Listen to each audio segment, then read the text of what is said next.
Okay, so this is the Quantum Mind Manifestation Spoon Bending course, and it is the I think the 20th of December 2004, and this is session 3, and we're going to do some more remote viewing today, and we've got an extraordinary guest with us today, Dr. Simeon Hahn, who is I don't know if you call it an expert in remote viewing, but certainly has done a lot of it, and I'm sure has much to teach us. So welcome everybody, and especially a big welcome to you, Simeon. Oh, thanks very much, Io. It's really nice to be here today. I guess, I'd say that I'm an explorer in RV because I'm not sure anyone really understands exactly what it is. But that's true of many of the topics in this genre, isn't it? Explorer, expert. I guess expert / explorer or something. I don't know. But you know what I mean. Yeah, well, perhaps you just further bit that along the road. It was an interesting thing I read in your book where you were saying that going from, I don't know, it was yours, I downloaded about 5 books, and we can all read 12 books in a day. It's the sort of thing that I do with mental photography stuff, and so I downloaded a few others, but they were saying, and I think it was in your book, that with this sort of thinking, it's fuzzy, it's disconnected, it's not clear. It's not like the quantum mechanical world where everything's sort of cut and dried and logical and predictable. And I wondered if that was, if when we're embarking on this journey, we're actually starting to do that kind of thinking, and then we think, oh, I'm not thinking clearly today. I'm not, you berate yourself. But is that part of the journey too? I was just interested in reading that and thinking, that's how I think a lot of the time. My goodness, right. maybe I'm okay. No, that's a great question, and we've all of us who've been part of a Western educational training have learned the value of focused attention, right? And there's a lot of research now in neuroscience and about how the prefrontal cortex works and all of that. Yeah. But what we know from the remote viewing research and other types of research going back about a century to pioneers who explored this, there's another type of perception which potentially is exceedingly accurate. It's more of an unfocused type of attention, and it's the type of attention that we know very creative, inventive people have used, including Leonardo da Vinci or Steve Jobs, or many people that really have big mental breakthroughs have to go into what Leonardo da Vinci called the sfumato, the mist, going into the mist. So there's value to focus, and there's also value to unfocused attention, because the daydreaming part of the mind has been given, actually, it's been given a name by medical science, the default mode network. Have you heard of that? No. Yes. Okay. What scientists have found is we've all heard that the brain is one of the largest consumers of energy in the body, right? We know that the brain consumes about 20% of your glucose, so forth. We're all familiar with this. But what we didn't know is that your brain consumes more energy when you're daydreaming than when you're focused. Is that right? You're actually doing more work when you don't think you're doing any work. Wow. And that's the paradox here, is the Western scientific tradition has focused on so-called rational thought. But we now know from the work of neuroscience that that's just a very small part of the ballgame. Right. And since you downloaded Opening Minds and looked at it a little bit, what the research shows is conscious thought is just a small part of the energy that the mind exerts. But that we remember even a smaller part of that. We're not really aware of more than about 16 bits per second out of about 40 million that come into our awareness. Most of that information is there, but it's in our unconscious mind, which is, I'm sure, something you work with quantum reading, even though I wasn't familiar with it before a few days ago when you contacted me. So the challenge for all of us is all of us who would be here right now talking to each other, we're all interested in growing, expanding, and using our full potential. We're not going to be able to get there from rational thought alone. I enjoy, rational thought is not a bad thing, it's a limited thing. This is what we know from the research. And even conventional psychologists and economists who study decision making are finding this, Daniel Kahneman and others, that the rational part of the thinking is really outweighed by instinct, intuition, gut feelings. We know that those gut feelings and intuitions potentially can be very accurate. Yep, absolutely. Exactly. So to go one step even beyond that gut feeling is where the realm of remote viewing is.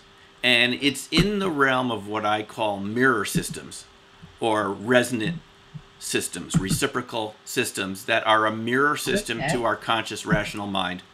But the evidence is showing us it's real.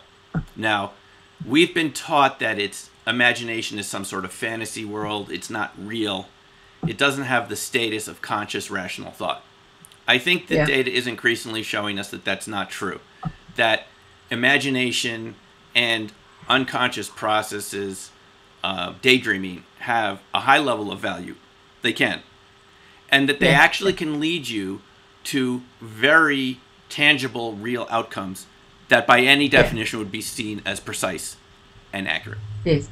So it's not a direct path to the knowledge. It's a more indirect path.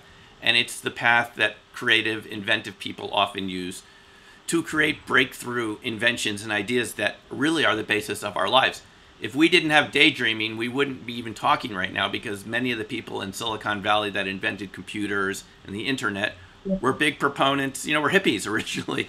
So you need, I'm not saying that you don't need the rational focus side. You need them to be in a healthy balance so you have access to both. Right. That's very interesting, Simeon, because I'm always looking at it in relation to quantum reading, because we get some extraordinary results. And and what we do is we read and we mentally photograph the stuff. We put it in the back of our mind with divergent, focus, all that sort of stuff. And then I say you have to sleep, because we've rushed the course over 1 day, over 2 days, but 3 days sleep is really what gives me and the class that really, wow, you've changed my life sort of thing. And then when you read, thinking fast, thinking slow, incognito, all those people that are talking about the subconscious mind, you realize there's actually a super mind there. It thinks, it reads, it remembers. It's a logical mind, but it's not logical in the way that we've been taught. And hearing you say this just gives me a greater explanation, and I'm sure everybody on the course too, why quantum reading is so powerful. Because a lot of people say, I don't know what I've read. When you blip and flip the pages through, you don't, well, if you do know, you haven't quantum read. So you don't know consciously what you've read. And that's very, very disconcerting for a lot of people, which is, all about belief systems and things. So it's very interesting that you say that, because it just fills in a few gaps for me, I suppose. And so let's talk a little bit more about the remote viewing, Simeon. What do you think are the essential, I suppose, brain states that we need to be in? We're all familiar with the gamma, alpha, delta, beta, theta sort of thing. And you hear wonderful things about the theta brainwave state, and then even delta. I have a fellow in Canada who's given me some CDs with 0.2 brainwave state in delta. And we're using music as well, because I think music is an easy way to get your brain into whatever state it is. Is there a specific, I suppose, hertz or brainwave state that will, and I know some of the guys have been to the Monroe Institute, which is some of the stuff we're using. Is there some sort of brainwave state that we could sort of focus on or get to and say, wow, when I play that music, I'm going to remote view better, and use it as training wheels, because that's really what it is? Well, that's a good question. You've said a lot of things there, and first of all, we need to remember that each person is wired differently. So I don't think we're going to find one wave state that is just like a magic bullet that puts people in the optimal RV state. Yeah. People have different ways of getting in the alpha state, and that's the state that we're in when we do RV. But people have different ways of getting there, and I'm sure the people in the class have different methods for relaxing or for getting into that transcendent state. I enjoy meditating twice a day when I can. Some people get a lot of creativity from long walks, or even being in the shower, or as they're going to sleep. You know, some people are more creative lying down. There were famous authors who wrote their whole books lying down on the couch or something. So really, yes, it's true. So people have to experiment with what creates that optimally open and simultaneously relaxed state where you're a bit more receptive. We know the beta state is more what we're like right now when we're, you know, accountable and focused and presenting ourselves. The alpha state is one step down from that in terms of frequency, and that seems to be where RV happens. Now, the history, really briefly, of RV, in my country, it started with, as you may know, a government intelligence program. Yeah, I mean, the American military, it was in the middle of the Cold War, 1970s, and they became concerned that the Soviets had technology, mental technology, that, you know, they didn't have, and they said, you know, if they have it, we have to have it. And the Soviets started it because they thought we had it and they didn't have it. You know, going all the way back to World War II. It was all the way rumors going back to World War II. And most of it wasn't true, but it ended up creating this psychic Cold War. And the U.S. government created a cadre of psychic spies. They used natural psychics like Ingo Swann and Pat Price to test, and then Ingo Swann was able to reverse engineer what he was going on in his mind. He was a super talented natural psychic who could very accurately view things and describe things even written on pieces of paper, as could Pat Price. But the goal was to train average people to do this. And I took a course in it in 1996 when it was declassified. From somebody who had taken it from one of the military guys who were started to teach it. The protocols, Io, were never classified, but the projects were. Some of them are still classified. We don't know exactly what they used this for, but we know that they were successful because the same agencies would come back to them every year to get more information, right? And you can imagine how the military would use such a skill. You know, with other types of information, you want to send your psychic spy there in real time and see what's going on the ground. I mean, it's a very complex planet, and you can understand what militaries would want to do with this. But nonetheless, the program was decommissioned and declassified in 95 and allegedly terminated. And so all of these guys started teaching. I learned from them. And what it shows us is that it's not, listen, this isn't something I believed in before I did it. I had to take a course, a week-long course at the Farsight Institute with Dr. Courtney Brown.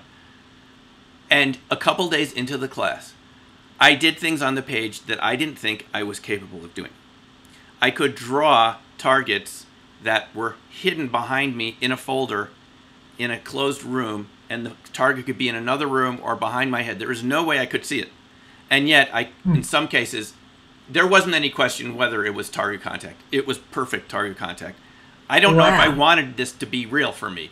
I mean, I came out of academics, statistics, and research methods, and this didn't seem to be anything I had learned about. For many of us, it's like that. But nonetheless, here on the page were results that had no obvious explanation, drawing the pictures, describing conversations at the scene. I mean, and it was, I could see in the picture, that's exactly what was going on. I know the people that funded this in the Central Intelligence Agency back in the 70s, Kit Green and others, and they presented this to us at meetings, so this is open knowledge, had the same reaction the first time they tested Ingo Swann and other natural psychics, Uri Geller, among others. And they said, we don't need statistics. This works. At least some of the time it works very accurately, and we want to be able to use it. So it turns out that everybody has this ability to some degree. Some people are naturally better at it than others, but it's there. And so what it shows us is that there's a channel in our minds that is processing and receiving information in a way that science never told us about. Now, it's not a new phenomena. I believe the Aborigines on your continent used it in their own way. They called it dream time, and they could allegedly navigate across most of your continent without any maps. Yes. I mean, I know they had the song lines and other cultural methods of navigating, but they also believed that they could communicate at a distance, see things. And so Aboriginal peoples have known about this because they probably needed it to survive, right? To communicate with other members of the group. But it's new for us in the West because we had the, you know, the Inquisition in Europe in the, you know, in the 1500s, and people were burnt at the stake for doing this. So there's, some people believe that people that were genetically predisposed to this in European cultures were kind of culled from the population because they were executed, right? Even in my own country, we had the Salem witch trials, right? So there's been a pretty big disincentive not to study this. But now we're in an age where we can explore this again. And it does appear to challenge the entire scientific model that Western society has been living with, which is that it's all just solid things and information has to move in a line like an electromagnetic wave. And this apparently is not true, that we have access to information at a distance some of the time, and it appears to be stronger when it matters to you. And this is when all of us, everyone who's listening right now, has had some experience sometime. They had a feeling to call a relative, pick up the phone, and you call, and something had happened. That is a natural, it's a natural state. This is exactly what I did with you. This is exactly what I did with you. I was looking at your videos. I had this thing, why don't you call him now? I thought, oh, okay, well, okay, it's just a phone call. And there you were. I thought, oh my God, he's on the phone. Most of the time I don't answer the phone because I get too many calls. But somehow when your call came through, I felt like I should answer it. So and there you are, you see? Yeah. Remote viewing in action. But we all use this every day we use our gut and our intuition to kind of make decisions because there's too much information coming in. And as you know, Kahneman and others have shown, intuition can be very accurate. There's other books by intuition that just not even at RV, just economists looking at people making gut decisions who've have decided. There's Gert Gigerenzer, the German researcher, who led Malcolm Gladwell to write the book Blink, right? Which is, yes. So these guys know that intuition can be more accurate than rational thinking, but this is one step beyond. They haven't quite addressed what we're talking about here, but in my view, the data are quite clear that people can do this, and it seems to be more accurate if it has something to do with you personally. And you know that from when you spontaneously picked up the phone or had a feeling before the phone rang who was going to call. There are other communication systems built into us that modern science hasn't recognized, but the data are there that this is real. And this is what RV has to do with. It's a channel that you can open if you take some time to train yourself. People who've taken the time to do this, because I always get the so what question, why would you want to do this? And I spend part of my time in New York City. I have an office in New York City, so that is a real town where, like, what's the point, So the point is, people who've taken this type of training with me or anywhere else or with other people or even other systems that don't call themselves RV, but have to do with intuition and intuitive processes, say they make better decisions when they've taken the time to do this training. It's not something you could necessarily do in a day or two. It may take a week, a couple weeks, but when you take the time to work with that channel within yourself, there seems to be a benefit. Most people I've worked with say, wow, I didn't know I could do that. And it opens up doors to other aspects of yourself, right? That most people say that was worth doing, stepping through that doorway to find out I had that perceptual ability. Whether you want to go on to be a super psychic or not, it opens up doorways for you that haven't seen anything else open the doorways quite like that. Yeah. The Dalai Lama talks about it very nicely in The Universe in a Single Atom, where he says that, before he was 17, he just was immersed in Buddhism and didn't know there was another world. Then he started meeting quantum physicists and Niels Bohr and these sort of people. And somebody, Popkov or someone, I wasn't familiar with the name, said that let's be quite clear what science is and what science is not. Science, the definition of science is you must be able to prove it, and you must be able to prove it again. You have to repeat the experiment. And science measures a very narrow part of reality. The realities of, if you like, Buddhism, consciousness, and remote viewing, all that, that's a reality that science was never designed to measure and can't measure. And so when you putting rational stuff, and I thought it was a very nice way of saying it's a smaller part of reality. So like you said before, it's not wrong, use it when you want to, but it's a much smaller part of reality. And it can't possibly measure, because if you want to take it to the top of the tree, there's God. Okay, so how do you duplicate God? It just doesn't work that way. So So that was for me a very clear distinction of where the scientific rational thought fits into this whole cosmology. And I'm sure we're only a tiny fraction of, if you say, the field, whatever the field is, you know. Can I say something about that, make a comment about that? Because it's a very good point.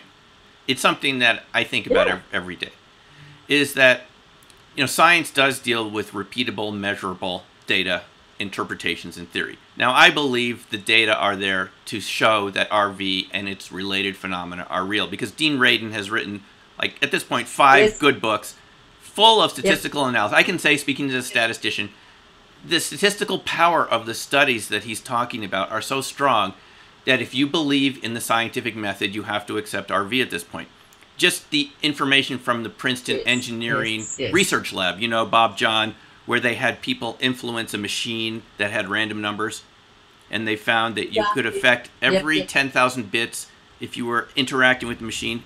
The machine was different, the random number generator.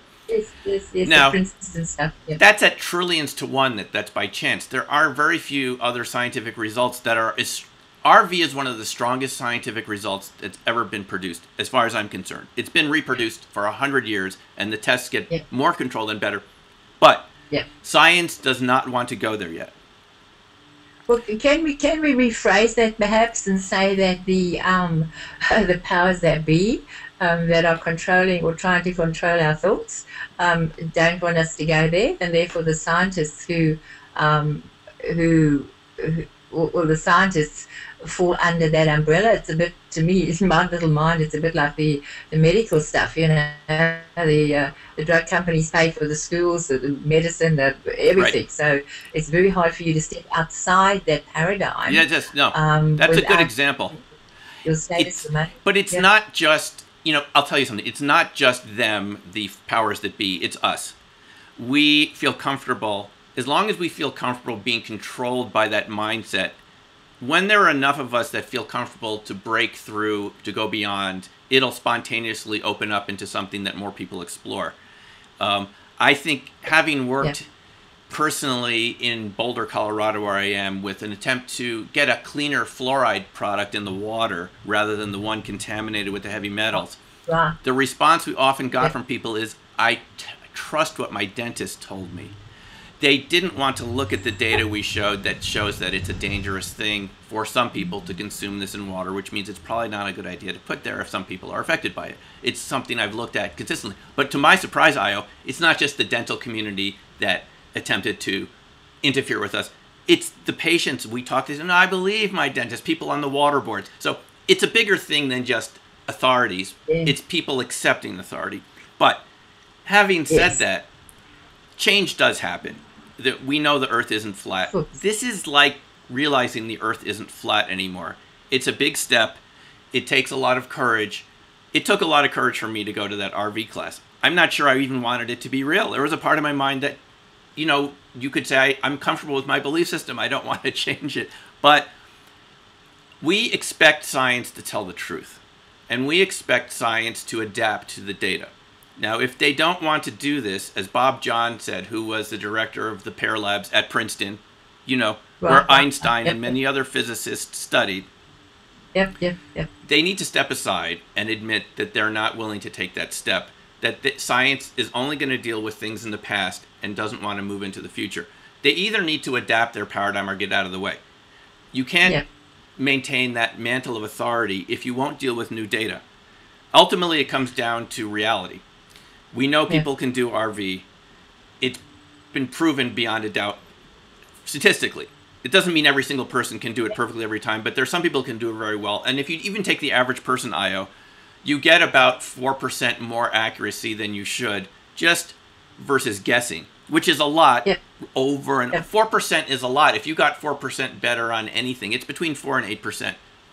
If you got that much consistently better in anything that you did, cumulatively, I mean, if you pay 8% interest on something every year, compounded, that's a lot. That's the strength of the RV signal. So it's something that's worth paying attention to, and it just seems that science to this point has not wanted to move there. So it either has to, and there's a lot of other topics like this that you've read about that I'm interested in opening mind. Science either has to move out of the way or it's going to crack like a brittle structure. We're seeing this happening in the planet right now. These brittle structures, if they don't adapt very quickly, can be very challenged.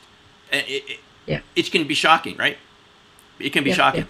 But the walls do fall down, and we're being confronted by another paradigm. And I say, for all of us, why don't we just play with it and learn from it? Maybe the rest of society will catch up. I don't know. It's up to them. I'm doing my best to educate it, but it's something we get. It's something we get a benefit from. Yeah. Io. Yes. It's Trifina here. Can I just say something? Yes. Go ahead, Trifina. Simeon, you've actually just done a really big mind flip for me. Because for many years I've had what I call, visions or insights, or and I think I've kind of pushed them aside based on a lot of the stuff that you're saying about it's not okay, and being burnt at the stake as witches in the past and all that sort of stuff. But what I'm actually realizing now is that it's been almost like an automatic remote viewing situations that have happened to me, and one really, really powerful one was when I was traveling in India, and I was with my little boy who was only 3 at the time. It was we were on a bus. We were supposed to catch a bus through India and up to Nepal and stop on a number of places on the way. And I went into that space that you were talking about, kind of not, that daydreaming space, because it took a lot longer before the bus actually left Delhi. And during that, I had this extraordinary vision that was so weird and completely off the planet about the bus and the people and what was going to happen, etc., etc.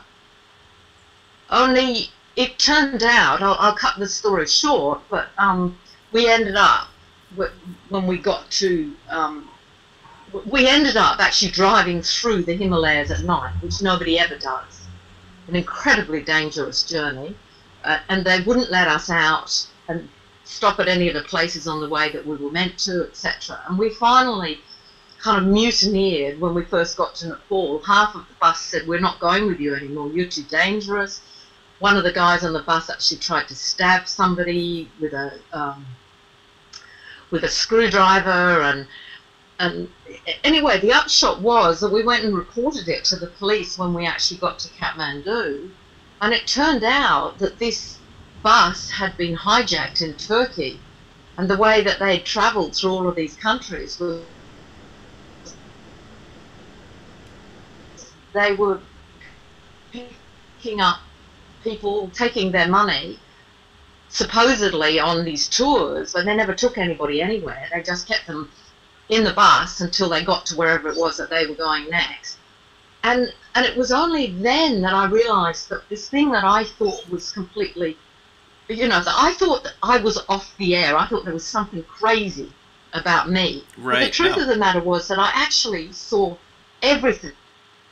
And what you're saying now has actually made me feel much better about something that I've kind of pushed aside because it doesn't fit to the paradigm of what the world wants us to do. And I think it's probably a hugely powerful ability. As you're saying, all of us have it, but we just need to fine-tune it. Right. That's exactly So I thank you for that. Oh, that's just been a complete... Yeah. No, that's a very good. Thanks, Trifina. I think on that note, because with us for an hour, and Simeon, I'll open it up for a few questions, and then perhaps we can do some remote viewing. But Simeon said he actually had a couple of targets for us. I mean, we could keep him here all day, but I'm sure that's not his intention. Let me just comment about, is it, get your name Trifina. right? Trifina. What you are experiencing is a bleed through of information from a parallel reality. When the information is strong enough from another reality that's relevant to us, there is a part of ourselves that will open to it because it has survival value, has relevant information, and it comes through spontaneously. And now, that's exactly right. We haven't been trained to pay attention to this, but you can obviously see now from your own experience that you can believe in those feelings. And if you fine-tune it, you can begin to trust it quite a bit. You know, research at Columbia University in New York City, there are people who've said the exact same thing, is that people, they call it the privileged window. This is what this fellow called it. Pham, his name was P-H-A-M, Pham. That people who pay attention to that window of feelings tend to make better and more accurate decisions, even about topics they don't know anything about, because they're paying attention to that feeling. So we know that we're not just thinking with our brains, our whole body thinks. And it's something that you can learn to pay attention to. I've called it planetary intelligence, is because it involves paying attention to your environment more. The military called it situational awareness, but it's a real thing. And I appreciate your story because it's a perfect example of how you had a gut feeling that something wasn't right. And, you know, what do you do with this? And then you find out that there have been these horrific things happening. So anyway, thank you. Yeah. Thanks. So Lynn has arrived. Well, welcome, Lynn. We're busy talking, having an extraordinary and interesting conversation with Simeon. So welcome. Do you just want to introduce yourself, and then we'll take a few questions, and then we'll get onto the remote viewing stuff. Lynn? Hi everyone. Sorry, I just have been having issues here. Can you hear me? Yes. Yes, you can. Yep. Sorry. Okay. All right. Well, sorry, Lynn. I'm just going to mute you now. I know time's going on, and it's nice to be in that fuzzy state, but there is a linear time. Mohammed, you're the lucky first. Why don't you ask Simeon a question? And it'd be really interesting to talk to you afterwards, because you've probably shaken the whole of Mohammed's world, Simeon. He's a medical doctor in a big hospital, and yeah, well, what can I say? But very, very drawn to this almost subconsciously. So Mohammed, your turn to ask Simeon a question. What can we do to sharpen our hearing to receive such information? And what are the most important obstacles that belong to this sense? I couldn't quite. Can you repeat it a little more slowly so I can hear? The first question was. Speak a little closer to the mic. Mohammed. Yeah. How can we sharpen our sense so that we can do RP and sharpen? What are the important obstacles that belong to this sense? The important investigators? Questions. Oh, the important questions that belong to this. Is that the second question? Pardon? What was the second question again? Yeah. What are the obstacles Obstacles. Us? Okay, good questions. Okay. So the first question, how can we sharpen our senses? Practice. It's learning to listen to the subtler voices. And thank you again. You signed up for my online RV class. You'll see in the first videos that I talk about this. And the idea is to learn to start paying attention not just to the loud signals, like me talking to you right now, loud voice, the conscious loud voice. Pay attention to the more subtle signals in whatever way feels most natural to you. It could be long walks, meditation, something where you learn to quiet the monkey mind, as they call it in Buddhism, right? The monkey mind that's always chattering. See if you can find a way to calm that down. There are other, I'm not going to call them voices, that sounds weird. There are other signals beneath the noise that contain valuable information. Sometimes, as the previous woman who told her story about the bus, yes. What was her name again? Trafina. Ashima. Now, sometimes it's so strong it's going to erupt into your consciousness because it says you need to pay attention to this now. But often it's very subtle, and in these sort of RV exercises, what you're viewing may be for practice, so it doesn't have a lot to do with you directly. So it's more subtle. So that's where you want to practice, is at the subtle level, to open up your window to that, to go below the limit, the threshold of consciousness. So pick exercises. And just to say, the other book I wrote called Planetary Intelligence is about exercises that raise your awareness and kind of energize your senses and so forth, just to start paying attention. So the obstacles, is their second question, I believe. The obstacles are our conscious mind that doesn't want to give up control. And the conscious mind feels like it's in control of your life. It feels like it's doing a good job, which it mostly does. So you want to tell the conscious mind that you're not displacing it permanently, maybe just for a few minutes at a time, so that you can get more information.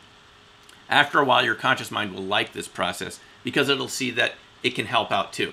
It just doesn't want to be completely displaced from this job of sorting all your information out. And so the biggest obstacle is that, and of course maybe other people's opinions about you. If you're a doctor, it could be the other opinions from your professionals. I know medicine can be a very conservative and rigid profession, having studied it from several books recently, The History of Medicine. I mean, doctors were very reluctant to give up bloodletting until, about 150 years ago.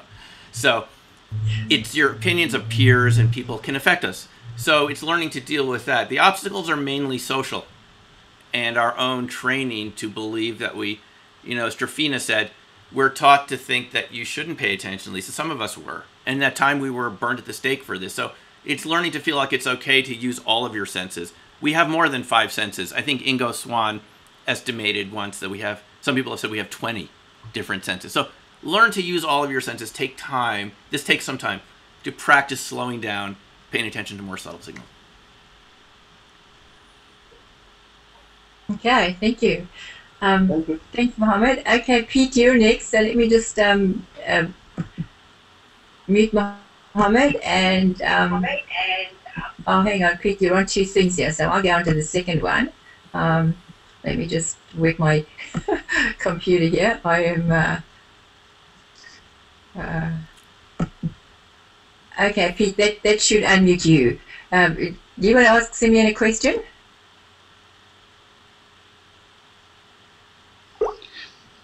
I would. My question is not developed though. I'm really enjoying listening to Simeon, and I'm enjoying the other questions asked you now. But thanks for the opportunity.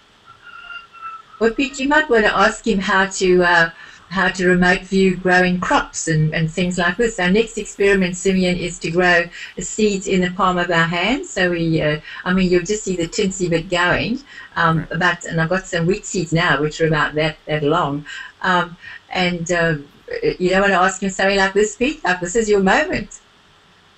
Well done. Well, if I'm not prepared for it, then I don't have any guilt about that. But yeah, that's a terrific angle for a question. So in a very practical sense, using the energy we can harness to promote the growth of a seed. It's interesting. It's a good question because we don't really know the limits of our potential, and it's worth exploring all these possibilities, because how would you know? If you ask the average person about this, they would say, I don't think that's possible. But if you read that book, China's Super Psychics by Paul Dong, he talks extensively about these children that could make flowers bloom just by touching them. Many children. The Chinese government has a lot of kids to choose from. Chinese super psychics, yeah, and children that could make plants sprout from seeds and things like this just with their mind. And I have to say, having taught in Japan, I have seen people that can levitate objects above their palms, light objects, not very heavy objects, really do things, bend glass like it was a liquid. I'm talking about soda pop bottles right in front of your eyes. I don't believe it was a trick. Oh my God. And I've seen it myself. I know Uri Geller could do this, but there are other people who can do this. They all don't want to be known because a lot of criticism, they've told me, can affect their abilities. But I know it's true because I've seen it myself. So you could be one of these people that could do this. Maybe all of you are. You won't know until you try. But don't be discouraged if you don't get results immediately. This can take some time to practice. People who are successful at doing this sometimes can take years of practice. But wouldn't it be worth it to find out you have some amazing ability you didn't know you had?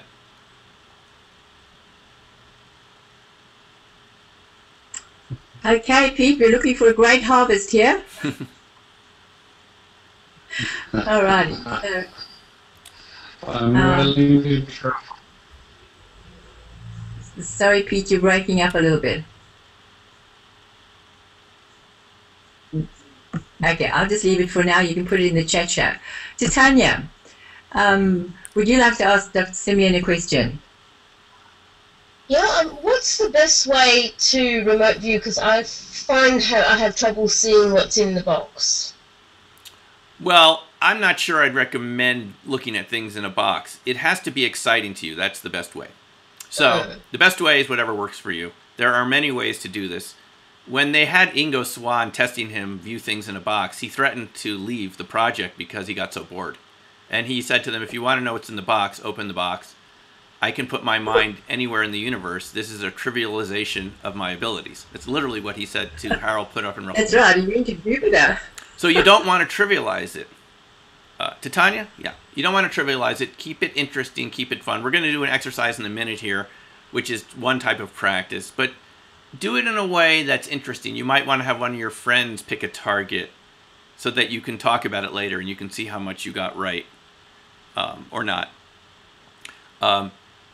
That's what the main factor in doing it well is to keep it interesting. If it's not really interesting, your unconscious will get bored with it. And the rest of you will get bored and it won't work. So don't I get a bit nervous. Oh, well, don't be the main thing is don't feel afraid not to get it. It doesn't really matter if you get it or not. It's just like learning to do something new. You're going to hit it, you're going to miss it. It doesn't matter so much. It's more important to be detached from the outcome, and don't do it if you feel nervous. You want it to be a positive experience. So you could do it on your own if you don't want other people to see you doing it with practice targets. I have some of those, I think, that IO has kind enough linked to practice targets that I've done online. Or you could do it with friends, but don't feel nervous about it. I mean, it doesn't matter either way if you get the target or not. You're still doing your best, and you learn more from the times you miss it than when you get it. If you get successes every time you view something, you won't learn anything. You learn more when you actually don't get it, which is another beautiful paradox. This whole thing is full of paradoxes. That's why it's fun. It doesn't fit this linear model of reality that we've been taught. It works in a weird way, but again, we're kind of weird creatures, so it's worth exploring because ultimately it's a way to learn more about yourself. Would you like to do a practice target first? Yeah, absolutely. Okay. Let's go. I picked out a target before we started today. And I know some of you have seen some of my videos where I explain it on YouTube, and Io has linked... You're breaking up a little bit. Yeah, Io has created links to my YouTube videos, so you can do some of those on your own. But this is the sort of similar style. If you would like to do it, get a piece of paper, and we'll do a little mini session right now. How about that? Okay. Okay, so everyone, I have a target selected. I selected it before we began about an hour ago. And your job is to not name the target. You don't have to say what it is. Just describe colors, sensations, sizes, shapes. Just describe what you perceive at the target site. I'll walk you through it. So the first thing to do is get your piece of paper, write your name on the upper right side, the date and the time. Okay. It's the 20th here, and it is 7:53 a.m. Okay. Now, this system works by letting your hand tell you something about the target, your autonomic nervous system. So what you're going to do is put your pen on the page, and this is called an ideogram. Just let it move around. Let it move around on the page. Left hand or right hand? Doesn't matter. Just for a few seconds. And ask yourself at the same time to describe the target. Because there's a part of you that knows what the target is, but it has to come through your nervous system, and it comes out automatically. So When you're ready, take a few breaths first and just calm down, relax for a second. And then when you're ready, you want to put your pen in the middle of the page and describe the target in terms of a feeling. And just let your hand move. And don't worry about it too much. And then pick your pen off the page. We call that an ideogram. This is just one way to view. This isn't the only way. Now go ahead and touch that line and write down, first of all, how did the line move? Is it curving? Is it straight? Just write a couple adjectives that describe the line. To the right of the line, kind of on the right side of the page. You know, curving, straight, flat, whatever, however your line looks. Because it's giving you some information about the target. You don't have to consciously understand what's going on for this to work either. And then touch your ideogram again. How does it feel when you touch it? Literally. Hard, soft, wet, dry, smooth, or rough. When you touch that ideogram, what does it literally feel like?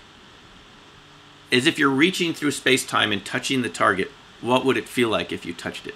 When you touch that ideogram with your pen, it gives an instruction to the unconscious mind to send you that information. So go ahead and touch it and write a couple descriptors down to the right, on the right side of the page.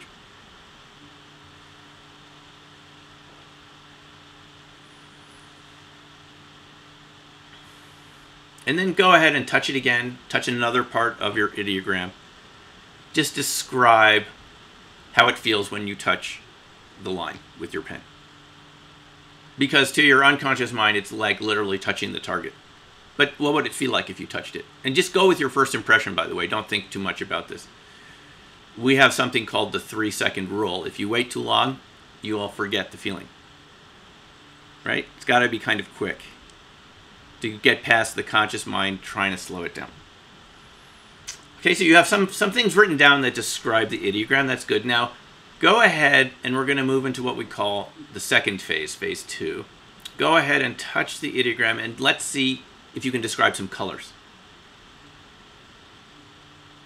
What colors do you perceive when you touch the ideogram? The first thing that comes to your mind.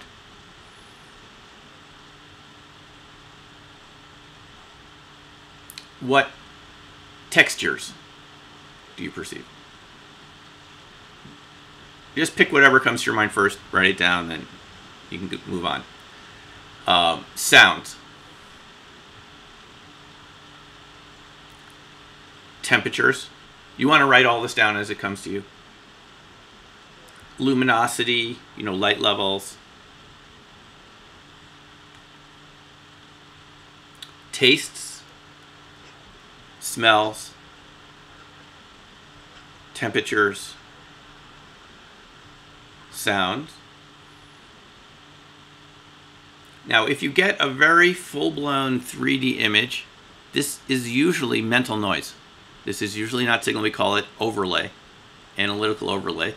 What you want to do is go to the very far right of the page, and just put an A and a dash, and write down whatever that image is. It's something that might keep coming back to you that feels a little too colorful, a little too 3D. The RV signal is faint. And with practice, you get to tune in where it's coming from. It's a little different for each person. We've lost you a bit, Simeon. Yeah, the RV signal is very faint. Am I back? You'll come back. Yeah. Can you just repeat that? We lost the last couple of sentences. The RV signal is very faint. The mental noise is very loud. You want to let go of the loud signals and retain the faint ones. It's the opposite of the way we usually think. So if you get a very loud signal, put it off to the right side of the page. Write it down and let it go. Okay? So now you have some colors, some sounds, some textures.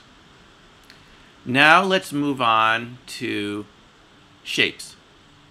Describe any shapes that you perceive at this target location.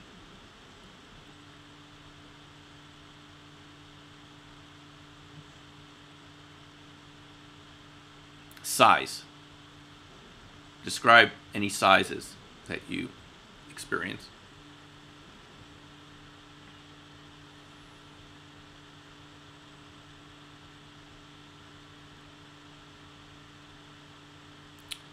density, mass, volume.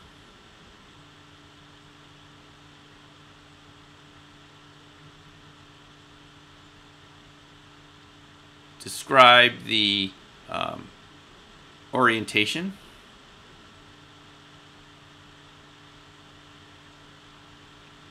Verticals, horizontals, any diagonals. Patterns. Describe any patterns you perceive. Often in this process, patterns come through stronger than anything else. Repeated patterns. Do you perceive any patterns? And just write them down. Don't second guess yourself. That's really the key here. Remember the 3-second rule. Don't wait longer than 3 seconds to write something down. Shapes, size, colors, mass or density, volume. If the data slow down, you can always go back and touch the ideogram again.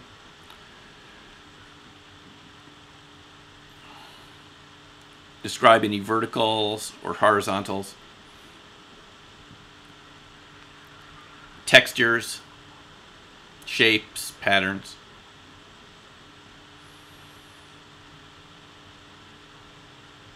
And then one thing to look for, does the target make you feel any particular way or not?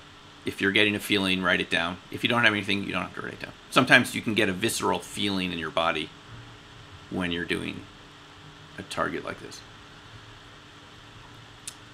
And then, in your imagination, move 1,000 feet over the target area. In your mind, move 1,000 feet over the target area. You should now have a different orientation. And now go ahead and describe sizes, shapes, patterns. Is there anything about what you're perceiving that you find surprising? Go ahead and write it down. From 1,000 feet over the target area.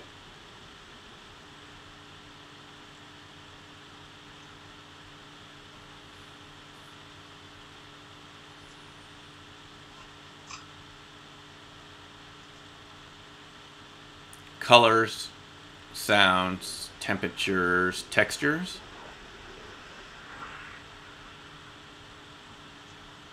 Smells, tastes, patterns, shapes,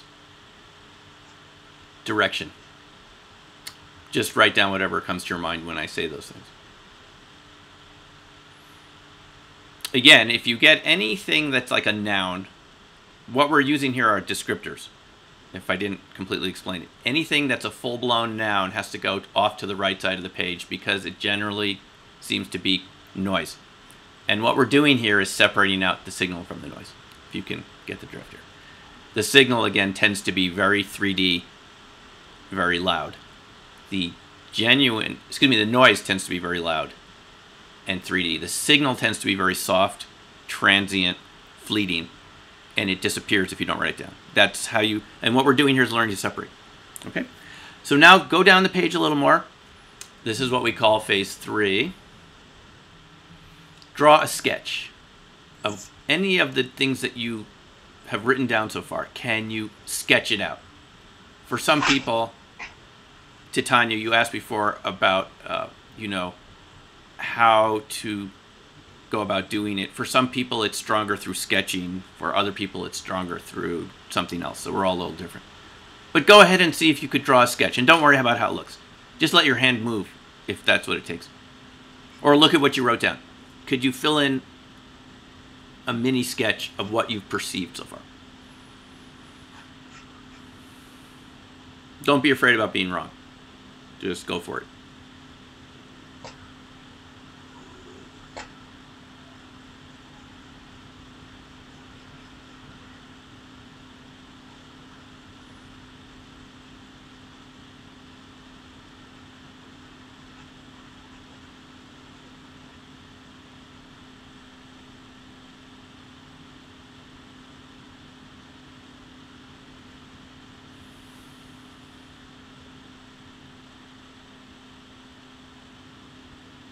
And if you want, you can look over your sketch and write some words down if any of the features are kind of feel like you can describe a adjective or some of the words you wrote down, if they belong anywhere in the sketch, go ahead and write some of those down on top of the sketch. Any patterns or any colors, you could say, you know, this color belongs here, this shape, I see it here, whatever works for you. Okay. And go ahead and write down anything that you've been perceiving so far that you think you should write down but you didn't. Anything that you've edited out so far that you think belongs at the target location. It'd be like saying, oh, I had this in my whole mind the whole time. I didn't write it down. Now is the time to write it down. We're all very good at editing ourselves. I mean, that's the job of the conscious mind. This is learning not to edit. This is learning not to delete information. It's the opposite.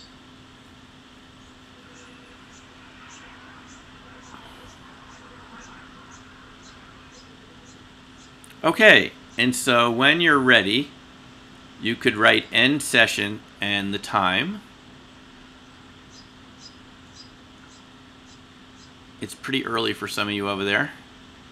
Times is 8:05 in the morning. Oh, for you, okay, 8:05, right. Not for Mohammed, it's probably 1:05 a.m. Right, and so the one last thing you want to do now is write a post-session summary. Very briefly, 1 or 2 sentences. What did you perceive at the target location? Look back at what you wrote. You might have forgotten what you wrote already, which is fine. Look back at what you wrote down and write a sentence like this. The target contains, pick something that you wrote. And it also contains this, and it makes me feel this way. And that's a summary. Just to see if you can... Now, this is another type of gut feeling. You're looking over your data, the things you wrote down. You're relying on kind of the feeling about it, if it's correct or not. Even things that you put on the right column all the way, the noise, the so-called analytical overlay. Maybe you want to put that into. But take a look at your session and see what you want to put in your summary. The target contains X, Y, makes me feel this way. If you have a feeling about it.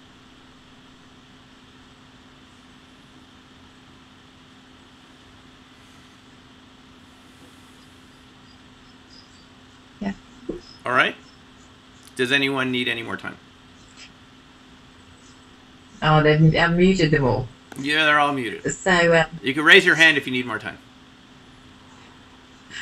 I think there's a way to do that. No. Go to webinar. Yeah. No. Okay. So are we ready to get the feedback? Yep. So do we tell you or you show us? What's the next step? If you want to tell me, Io, you're welcome to, or I can show you the picture. It's up to you. Because here's the thing: the viewer is in control of this. So who's in control? You are. Titania, just a couple of words about what you got. Well, I got something that looked like a bit of a Fabergé egg or a carved egg. An oval, it was curvy, flowing, it was lightweight to the touch. It was cool when you touched it. It was diagonal. It was smooth with bumps. It was delicate. That's good. Oops, sorry. No, I got that. That's good. Okay. Great. Okay. So, Pete, we're on to you next. Everybody have a go. I'll go last. Pete? Pete? Can you hear me? Yep, now I can hear you. Yep. Now? Yes. What was it? It was oval. It is cool. Somewhat rough, yellowish colour. It's definitely got a taste to me. Quite a small object, and I didn't edit myself any further. That was good. I'm happy with that description. Okay. Let's go to Mohammed. Just move my cursor here a little bit. Right. Okay, Mohammed, I'm going to unmute you now. Talk a little bit louder, Mohammed. What did you get? Yeah, it could be something which is smooth, hard, maybe white. There is no odor, no taste. Something could be oval or fish shaped, like a fish, shaped like a fish or oval. Cool. I felt as if it's on a table, measuring around 3 by 5 centimeters, something like that. Okay. Okay, thanks, Mohammed. Lynn, I don't know because you popped in late. Did you draw, Lynn? Lynn, I did draw, yes. I did draw, yes. What I actually got was round. I got round, and as I started feeling it, and I think this might be the noise that you're talking about, straight away, colour, I got reddish, softish, and straight away I got a tomato.